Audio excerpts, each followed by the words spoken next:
როგორც ხედავთ, ირაკლი ალასანია ყველა მათგანს სათითაოდ ემშვიდობება.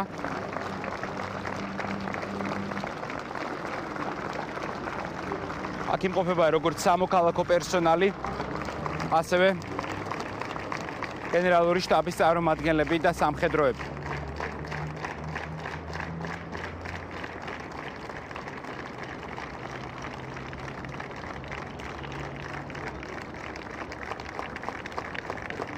უკვე შეგვიძლია თქვათ, რომ საკუთარმა თანამშრომლებმა ირაკლი ალასანიას ტაში ბოლოჯერ დაუკრეს თავდაცვის სამინისტროში.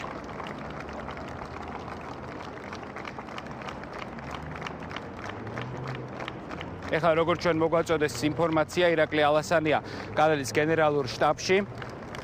ისიც დაემშვიდობება გენერალური შტაბის მაღალჩინოსნებს, ასევე თანამშრომლებს.